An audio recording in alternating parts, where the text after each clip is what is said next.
En principe, l'école s'adresse aux militants qui ont déjà terminé un premier mandat, qui se sont formés pendant 4 ans aux formations de la FEC, formation destinée aux nouveaux élus.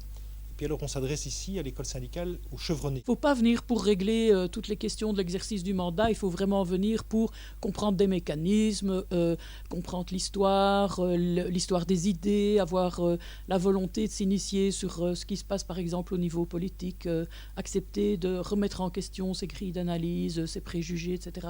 Maintenant, je souhaite préciser qu'il n'est jamais trop tôt pour s'intéresser à l'école syndicale, jamais trop tard non plus, puisqu'on peut avoir plusieurs mandats derrière soi et se dire à 45 ou à 50 ans, tiens, je pourrais parfaire ma formation et m'inscrire là-dedans. Nous avons organisé l'école syndicale avec l'ISCO, qui a 50 ans d'expérience et qui s'appelait initialement, et on a souvent rappelé ça, l'école de la deuxième chance. Et donc, l'école syndicale s'adresse aussi bien à des gens qui ont fait des études supérieures qu'à des gens qui ont dû arrêter leur scolarité beaucoup plus tôt. Et la confrontation de l'expérience professionnelle est la plus importante. Et chacun peut amener énormément, quelle que soit sa formation de base. Un prérequis important et malheureusement incontournable, c'est qu'on doit suffisamment maîtriser l'écrit. Quand je dis suffisamment, il ne s'agit pas de pouvoir faire de la grande littérature, mais pouvoir prendre note au vol, pouvoir rédiger une petite synthèse, lire un texte, comprendre le sens du texte en français et rédiger une petite synthèse. Après, l'orthographe n'a aucune importance, les règles de grammaire n'ont pas beaucoup d'importance, mais l'important c'est de pouvoir comprendre ses propres notes et être compris dans la communication avec les autres. À raison de 21 jours par an, l'école syndicale a été voulue en bloc de 2 années, de manière à ce qu'un militant qui souhaite interrompre son cursus après 2 ans, d'une part peut le reprendre plus tard, mais part aussi, s'il s'arrête là, définitivement, part aussi avec un bagage qui est cohérent. Les 2 premières années sont plus centrées sur la vie de l'entreprise et on élargit la perspective aussi au secteur. Les 2 années suivantes, la 3e et la 4e, alors élargissent le focus aux questions interprofessionnelles, mais également aux questions internationales. Et donc c'est 2 fois 2 ans, plus celui ou celle qui souhaite alors aller chercher un diplôme, puisque la formation est diplômante. On rajoute une 5e année, qui est une année d'accompagnement à la rédaction d'un travail de fin d'études, qu'on appelle un mémoire. Alors le diplôme, il s'agit d'un brevet de l'enseignement supérieur d'animateur en action collective, politique, sociale et culturelle. On va chercher ce diplôme dans une collaboration avec l'enseignement de promotion sociale. C'est donc un diplôme de l'enseignement de promotion sociale supérieur. Il est certain que l'école syndicale demande un investissement personnel au-delà de la présence au cours. Quand on rentre chez soi, il faut soigner ses notes, il faut parfois faire une petite lecture complémentaire. Il faut s'impliquer, on a des travaux à rendre, on doit se retrouver en sous-groupe. Ce n'est pas juste que venir assister aux cours. Donc ça demande certains efforts. Mais ce qu'on peut dire essentiellement, c'est que cet investissement-là permet de gagner du temps par ailleurs dans le mandat syndical.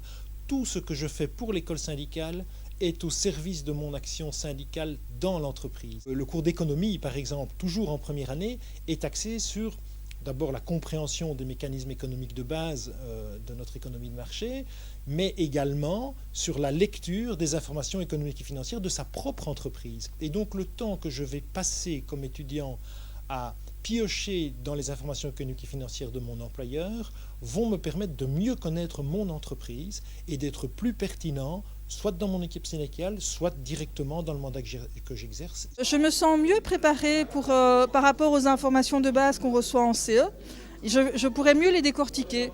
Je trouve qu'avec le peu de temps que j'ai déjà passé, j'ai appris énormément de choses. Et donc je pense que ça va aller qu'en s'améliorant. Et moi j'avais rejoint l'école syndicale pour pouvoir mieux exercer mon travail de délégué. Et c'est vraiment le cas. Alors ça, c'est extrêmement important. C'est pour ça qu'il faut relativiser le temps qu'on consacre à l'école syndicale.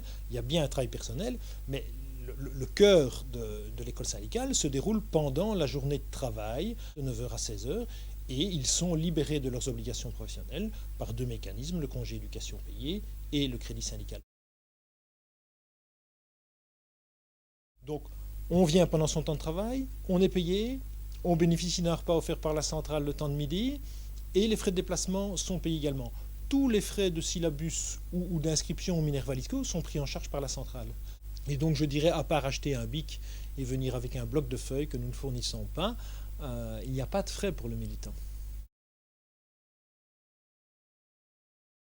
Ce qu'on a voulu signifier dans le nom école, c'est que c'est une formation récurrente, de longue durée et que c'est un investissement important. Maintenant, il ne faut pas comparer ça à l'école au sens où on l'a connu quand on était adolescent. Il y en a qui demandent d'avoir des notes, des cotes, d'être vraiment comme à l'école.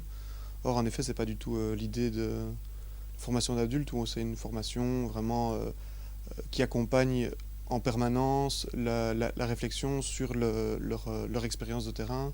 Les formations sont interactives, les participants amènent la matière première, leur expérience la confrontent à celle des autres. Il ne s'agit pas de donner des cours, dans mon cas par exemple, sur la théorie de Weber sur la bureaucratie, ça n'a aucun sens.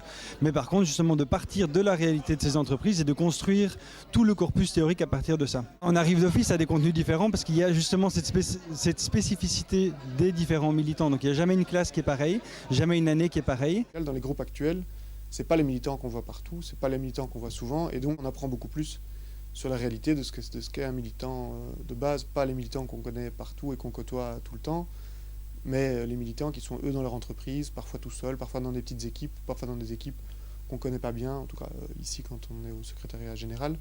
Et du coup, moi j'apprends énormément sur ce qu'est la réalité vécue et pas la réalité idéalisée que parfois on donne du travail de militant. C'est vraiment une conception, une co-construction du savoir qui se joue là. C'est de la formation d'adultes, c'est de la formation en éducation permanente.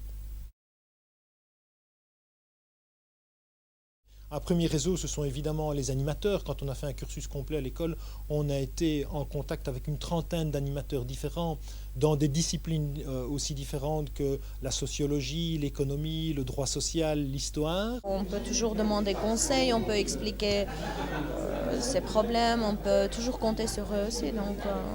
Ils ont cours avec des professeurs qu'ils ne rencontreraient pas dans leur vie quotidienne, quoi. Et donc je trouve que ça donne... Ça permet d'ouvrir l'esprit d'une façon remarquable. Le deuxième réseau, c'est le réseau que les délégués tissent eux-mêmes entre eux, dans leur secteur, mais aussi et surtout en intersectoriel. C'est aussi quelque chose de très important pour les étudiants de pouvoir être confrontés, être mêlés, avoir des échanges d'idées avec d'autres secteurs, avec d'autres personnes. On parle beaucoup entre nous aussi, on apprend des choses, on regarde comment les autres gèrent les problèmes dans leur entreprise. Ça nous permet aussi d'avoir une vision plus large sur nos problèmes dans les entreprises. Donc de toute façon, quelle qu'elle soit la rencontre, elle est toujours très chouette et je veux dire très utile. Ce qui ressort de tous les témoignages, c'est des militants qui nous disent « Par mon passage à l'école, j'ai acquis de la confiance en moi ». Et cette confiance, elle est fondée. On sent après qu'ils ont une aisance, ils parlent beaucoup mieux, ils savent s'expliquer, ils font des synthèses. Je crois qu'eux-mêmes découvrent l'aisance, le bien-être qu'ils ont acquis en suivant l'école syndicale. Sincèrement, je regrette de ne pas l'avoir débuté avant. En photographie, on prend une photo, puis il n'y a rien sur la pellicule, on la développe et l'image apparaît. Eh bien, pour moi, l'école syndicale, c'est un peu ça. C'est un révélateur des capacités, c'est aussi un amplificateur. Et donc, tous les étudiants qui ont suivi l'école syndicale en ont retiré quelque chose de positif. Même ceux qui ont abandonné en cours de route pour des raisons parfois privées, parfois professionnelles, ont quand même gardé quelque chose de positif dans l'esprit de l'école. C'est fonctionner ensemble, être un groupe et pouvoir aller de l'avant.